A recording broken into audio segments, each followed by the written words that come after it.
National Broadcasting Company's Grand Marquee. Grand Marquee, lighted by stars, twinkling, glowing, blazing with myriad lights and colors against the night sky. The National Broadcasting Company's mammoth billboard announces another exciting evening in the world of make-believe.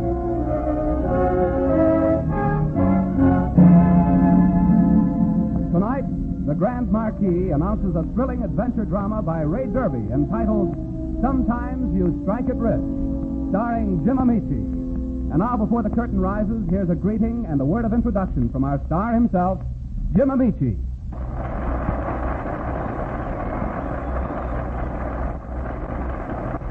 Thank you, George Stone, and good evening, ladies and gentlemen. Tonight's play is about a man who went on a lonely journey in search of something he had lost and had to find again. As Paul Martin flew into the gold country of the North with bush pilot Stan Shoemaker, he was short on hops and even shorter on nerve. Ahead of him were battles, mental and otherwise, battles he could easily lose. That's it. There's the mine on the shore of that little bay. You can see the shaft house if you look. Is that Jack Pine? Right. You call that cluster of dog kennels a town? I didn't call it anything. 98 miles from Yellowknife. A million miles from nowhere. Well, this is where you wanted to go, isn't it? Fasten your belt. We're going down. Hey, take it easy. What's the matter? Nervous? Well, you don't have to dive in, do you? The only way you can hit some of these tunnels. Well, I wouldn't mind if you had a decent ship. This thing's held together with chewing gum and haywire. Sure. Your nerves are bad, Martin. Pull up. Say, you are scared. Listen, I hired you to fly me, not to kill me. All right, calm down. I'm not going to crash this crate, but not because I think so much of you. I picked up 4 pairs of nylons in Edmonton for Wyckoff. And believe me, Bub, they're valuable. Yeah, thanks. Aren't you going to circle to come in? No, why should I circle? I've been here before. Oh, that's Wyckoff's place. That little cottage on the flat rock. Never mind, Wyckoff. Just land this plane. That's what I'm doing. Get set for the bump. I'm going to set it out. Well, then get it over with. Look out, something's wrong with your left pontoon. Yeah, watch it. Stop the motor. Hang on.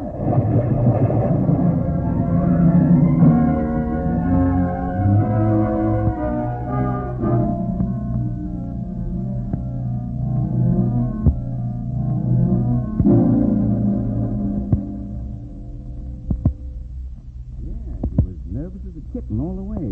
What's a guy like that doing up here, anyway? I don't blame you, Stan. The way you fly that old plane of yours, you keep thinking of man right. Oh, you've been worrying about me, sweetheart? No more than usual. Hey, don't reckon he's a prospector, do you? Doesn't look like one, Caribou. What did you say his name was, Stan? Martin. Poor Martin. That's all I know about him, except that he's pretty shaky. He keeps a bottle in his coat pocket. It ain't there now. It bust when you fellers hit. Good. Sure wish I'd have had me a bailing can in my canoe when I pulled you fellers out. Go on. You wouldn't know what to do with this stuff if you had rescued some of it. Oh, don't tell me. Hey, that feller's opening his eyes there now. What happened to me?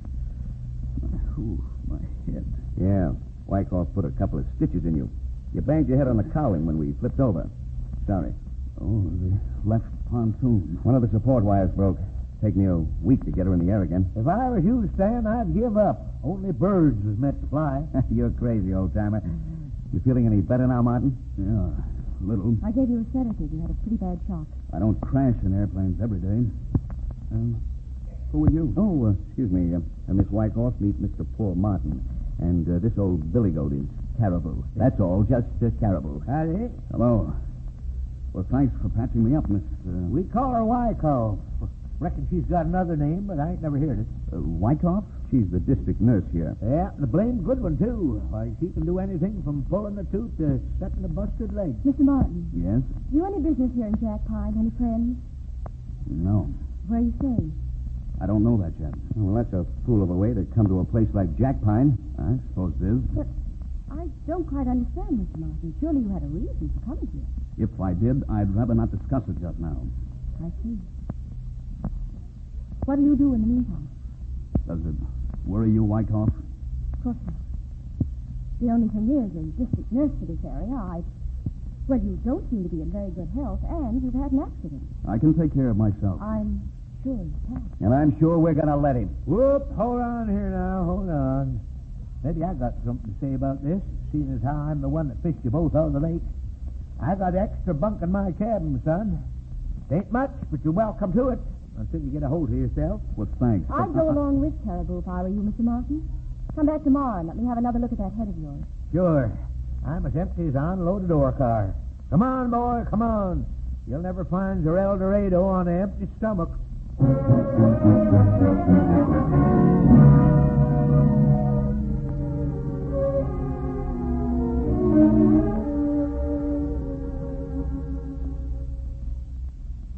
Yes, it looks fine today, Mr. Martin. Now, we'll leave it alone for a week or so, and by that time I should be able to remove the sickness. Thank you. What do I owe you for all this, Wyckoff? Nothing. Nothing? This is my job, Mr. Martin. I'm paid a salary to take care of the people up here. Funny. You don't look like an old mother hen. I beg your pardon. Yeah, but you're not wearing your new nylons. I like to wear the regulation uniform when I'm on duty. Are you ever off duty? Not very often. What do you do then? Curl up with a good book? I like reading. How old are you, Wyckoff? 24. Is that funny, or do you think I'm older? No, I believe you. Then what are you laughing I don't know, for sure. I've never met anyone quite like you before. You must be good for me. I don't laugh very often. Do you? Well, I never thought much about it. I don't suppose I do. Then maybe I'll be good for you, too. I hope you're comfortable with Caribou, Mr. Martin. Oh, very. Already I've heard all about the first 100 mines he nearly discovered. Caribou's a grand old man. You'll find the North Country very good for whatever's troubling you, Mr. Martin. Maybe you're right, Wyckoff. Can I come back and talk to you again sometime? If you'd like to. Goodbye, Mr. Martin.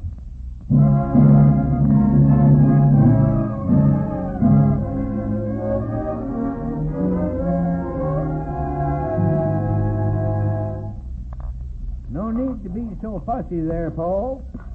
After you've been washing dishes in cold northern streams as long as I have, you'll finally get around to the one slosh, one wipe method, same as me. I'm down to 2 sloshes and 2 wipes already. You know, you're being pretty decent about this, Caribou. Oh, fiddlesticks. You don't have to put up with me. I ain't putting up with you. Reckon I'm just curious. Figure maybe someday you'll tell me what this is all about. You being here and all. Well, nothing to tell. Yes, there is. Well, anyway, you're looking better every day. You ain't near so pale. This sunshine, you give it another week or so, and you'll be a different man. You think so? I wish I was as sure of that as you are. Stan Shoemaker's back from Yellowknife. Been talking to him, huh? Mm-hmm. That's that. Look, son, don't let Stan bother you. He's tough, and he's like all these here fly-by-the-seat-of-your-pants bush flyers, full of the devil. But Stan's got a heart as big as all outdoors. And besides, he thinks he's in love with Wyckoff. He thinks so. Yeah, that's as near as he'll ever come to being in love with her. Well, it makes no difference to me. Don't it? No. Oh. You've been down to the cottage half a dozen times on account of your health. Is that it? That's it. I must say you're looking better for it. What kind of medicine is she giving you? Bad medicine, Caribou. Huh? We talk about different things. She doesn't like me. She sits there like one of those starched uniforms of hers, and we talk. Well, I don't blame her in a way. Me neither. When you get a prize package, you generally like to know who give it to you. I know. You wasn't in jail. Oh, no. Well, that's good. But mind you now, it ain't bad.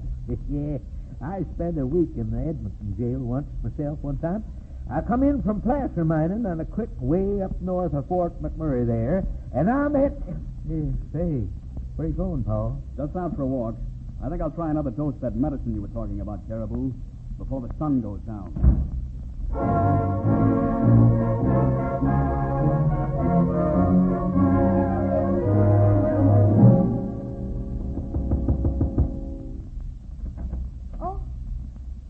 Oh, it's you, Mr. Martin. Hello. Well, It's turning chilly now at night. Would you like to come in? Thanks.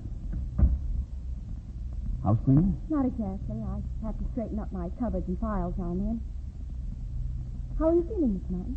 You could try calling me Paul. I could, But you won't. if it'd make you any happier. Never mind. Why do they call you Wyckoff? Why not Susan or Dorothy? You do have another name, don't you? Yeah. Yeah. But it's not Susan or Dorothy. No. I think I know. My name? No, I think I know why they call you Wyckoff. Because you're sort of a second-person pronoun, aren't you? You're always just ahead of the person who's trying to read you. On the following page. I don't know what you mean. And yet you're young. You're very pretty, too. But you wear your dresses too long, and your hair. It shouldn't be wrapped around in a braid like that. It should be hanging down full. Mr. Martin, I can't see that you have any right to come in here Probably and talk I haven't.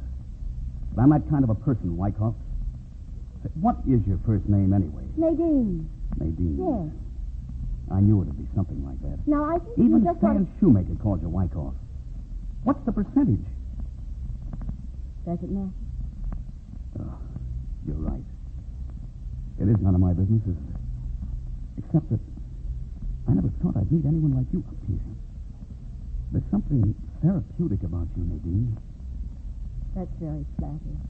Oh, I've said the wrong thing, haven't I? I didn't mean to. Don't apologize, Paul. I'm an easy person to say the wrong thing to. But why? Well, you see, I was born on a prairie farm. There were 10 of us all together. We wore cast-off shoes to school, and we had cold potatoes in our lunchbox. I used to worship the traveling nurse. It's so clean and white. She visited twice a year at the school. She always held her head high as though she were proud of what she was. See, I haven't had much time. No. No. You haven't, have you? Now, I've got to get on with these cupboards. Well, can I help you? No, thanks. You fought a problem alone, and for a long time. Yes. Is a woman stronger than a man? Sometimes. You've helped me more than you know. Not only today, but ever since I first met you 2 weeks ago. I'm glad. You could help me more. Could I? Yes. No, Paul, please. I didn't want anything like this to happen. Please, Paul. Oh, Stan. I'm sorry. I didn't mean to butt in. Oh, you're not butting in, Stan. I'm just going. Good night, Wyckoff. Good night. Wait, Stan, I'm coming with you.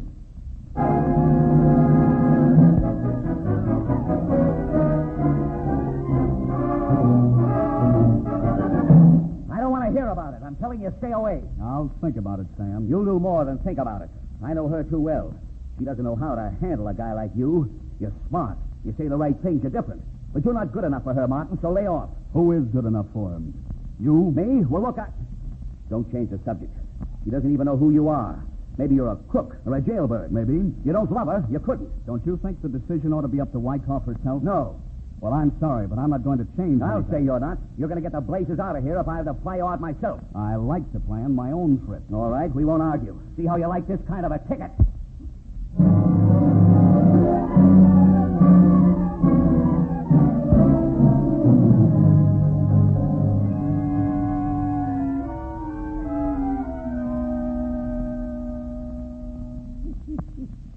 Well, dog my cat. All I can say is that's the best-looking shiner I've seen in years, Paul. Oh, shut up and go to sleep, Caribou. Nothing like a good scrap to iron out troubles, I always say. This one didn't iron out anything except me. Yeah, you ought to know better than to tackle Stan Shoemaker, 6'3" in his sock foot. I didn't have any choice in the matter, old timer. Does it hurt much? Some. But what hurts most is that Stan was right.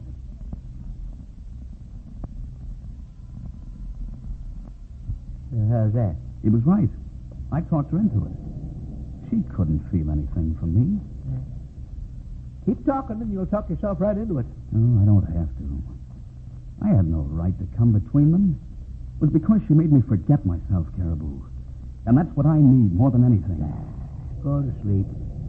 You'll feel different in the morning. No, I won't. Caribou, I'm going to take Stan's advice. I'm getting out. Well, Paul, if you're scared... The only thing I'm scared of is myself. Oh, is that all? I wouldn't worry then, son. You ain't so tough. I tell you, I'm getting out. Oh, sure. Yeah. Only you can't go tonight because there's a storm coming up. Anyway, you're all mixed up in the head, son. You just took a licking. Tomorrow it'll look different. No, it won't. Well, it's too bad. I was thinking someday we might take a trip up Loon Lake there, you and me. Saw some good-looking formations up there the last time we were through. Always meant to go back. You'd like it, son. You never strike it rich. At least I don't. But it's a mighty fine country. And I was thinking...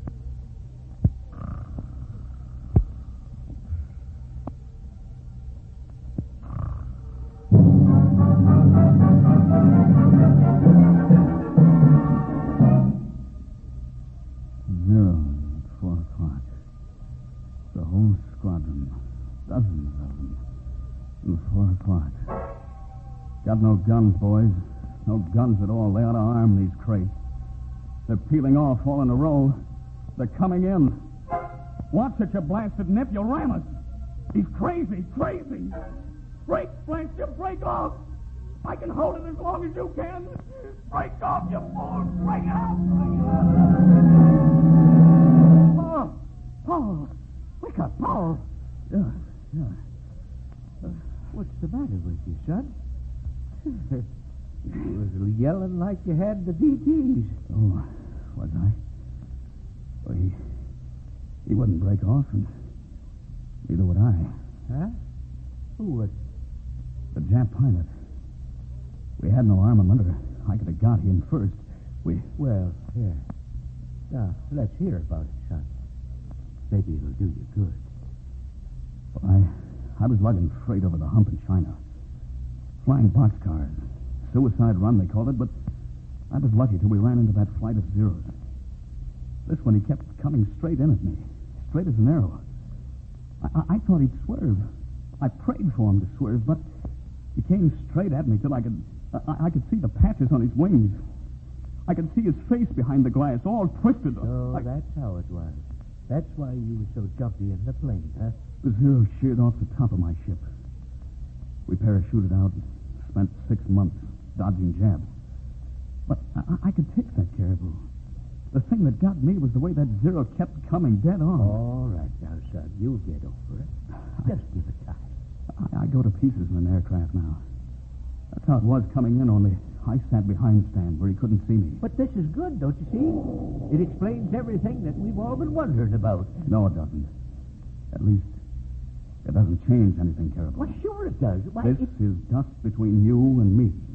I don't want it to go any further. But, Paul, for gosh No. sake... Hey, we have got a real storm on our hands.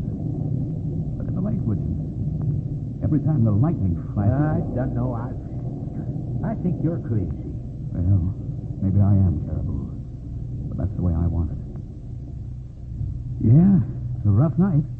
Yeah. Say, what's all the excitement down there? Where? Well, it's so hard to see. Oh, look. Somebody's on the dock by Wyckoff's place. Yeah, sure. It's somebody pulling up a boat. Well, the cottage is all lit up like a Christmas tree. Now, that's nothing to get excited about. Maybe somebody's hurt or... Where's my slicker? Now, here, listen, Paul. I'm going down there and see what's up. I may be wrong, but I've got a funny feeling I should be there. Well, hey, wait. I'm coming with you, Paul. Hold on.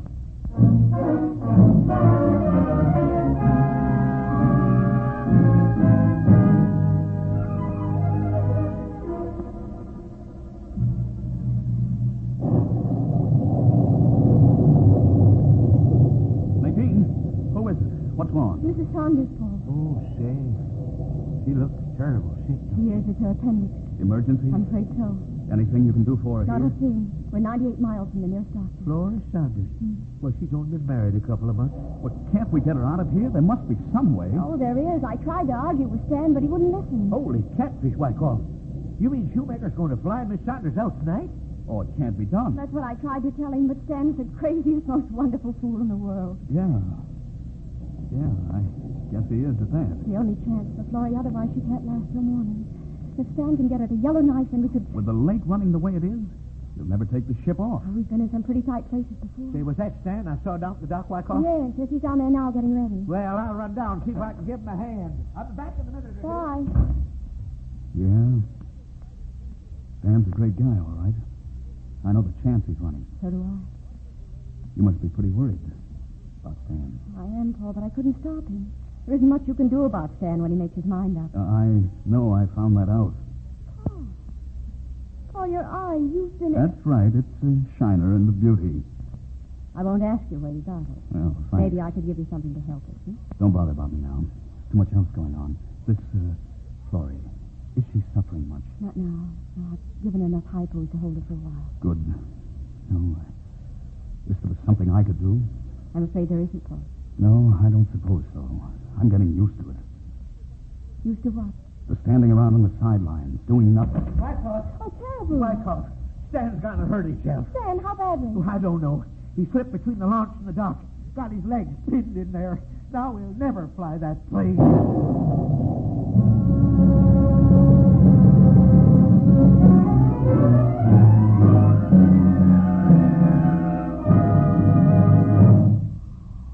Well, what's the verdict, Wyckoff? I'm sorry, Stan. Your left leg's fractured. Oh, I'm a clumsy ape. If I'd been watching what I was doing... Is the plane fuel, Sam? That's what makes me sore. I got it all ready for the takeoff when this happened. Hold on now, Paul. What are you thinking of? I've flown on pontoons Not before. in this weather. And not with your nerves the way they Well, are. somebody's got to do it. I'm not going to stand around here and watch a woman die. What are you talking about, Paul? Oh, he means he used to be a flyer till his nerves went back on him. Paul, listen, you crazy young You? fool. You a flyer? I don't believe it. But anyway, Paul, you couldn't possibly fly in this weather. I've seen worse. Much worse. I won't let you do it. You don't know the country and you don't know the ship. You think I can't find Yellowknife? Try hunting for a village in the Himalayas sometime. Shoemaker, let me have your jacket and your helmet. Oh, you're wild as a March wind, Martin. You can't do it. But I'm going to try, Stan. I've got to. For my sake as well as Mrs. Saunders. Please don't do it, Paul. You'll never make it. You crack. Terrible, help me get this jacket off. God bless you, son. Just give me that jacket, Stan. Terrible. Can't rightly stop him, Wyckoff. I'll need your help, Nadine. You're determined to do it. Yes. I think it's going to help me put my shelves in order. Come on, Caribou. Let's go.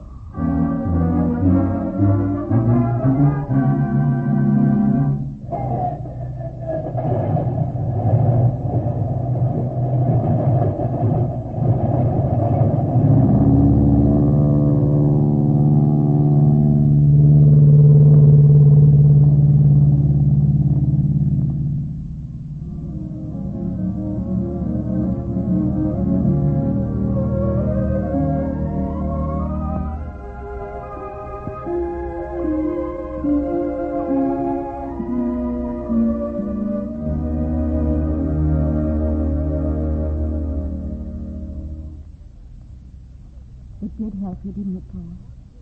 I've only seen you once or twice since you got back, but I noticed the difference. Have you? Stan's jumping around again, too. I guess that makes everything all right. In a way. He's leaving, you know. He's leaving? Yes, he's taken a job ferrying mail in Brazil. He applied for it some time ago. Well, I didn't know. It'll be lonely with both of you gone. Well, wait a minute. Where is he now? Down at the landing, getting the plane fueled up. Wait here for me. I want to see him. Oh, well, I ought to be getting back. Someone might be needing me. Oh, they can wait. Stay here, Nadine, please. I won't be long. I've got to see Stan.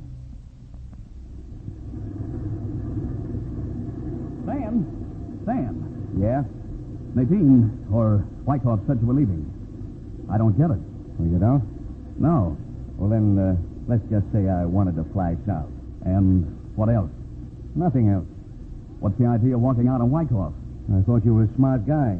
Don't you know? I don't know what you're talking about. I guess you don't. Well, then I'll tell you. As far as Wyckoff goes, you're the winner. What are you driving at? I knew it as soon as you took off the other night. She might worry over me, but you're the one she cries over. You mean? Yeah, that's what I mean. Well, but what about you, Stan? Like I say, I'm flying south. I'm strictly a bird of prey. Married life wouldn't register. Well, when are you leaving? Right now? Well, then, so long, guy.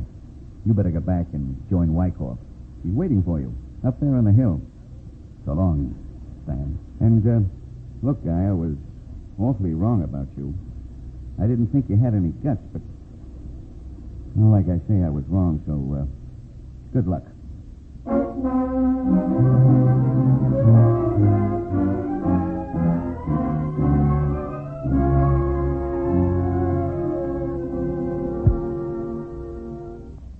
Did you talk to him?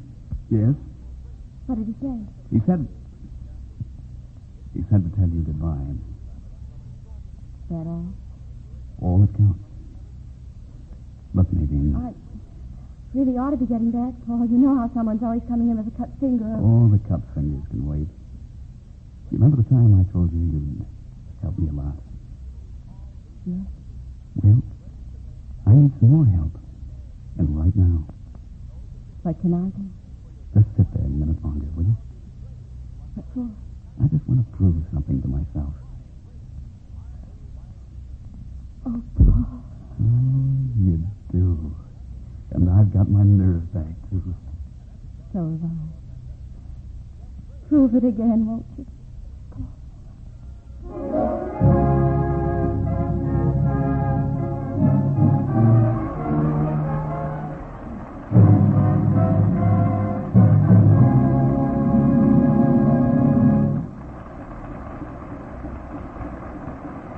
Thank you, ladies and gentlemen. This is Jim Amici. It's great being back with you again, and we hope you enjoyed our play. Next week on Grand Marquee, we'll be bringing you a story that's both exciting and different. If you committed a crime, would you let another man be hanged for it? Larry Durant had no choice. He had to find the answer to that question for himself. Next week, we'll bring you an adaptation of a gripping drama by the great English playwright John Galsworthy. I hope you'll be listening when Grand Marquee presents John Galsworthy's The First and the Last. Good night.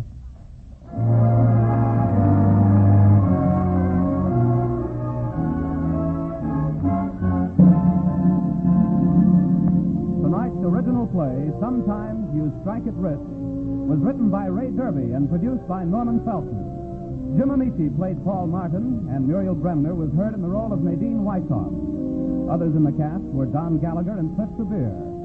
The orchestra was conducted by Joseph Colicchio with original music composed by Emil Soderstrom. Your announcer is George Stone.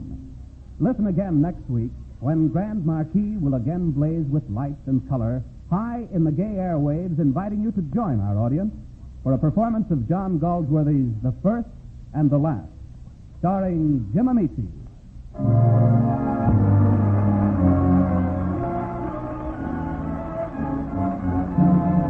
This is NBC, the National Broadcasting Company.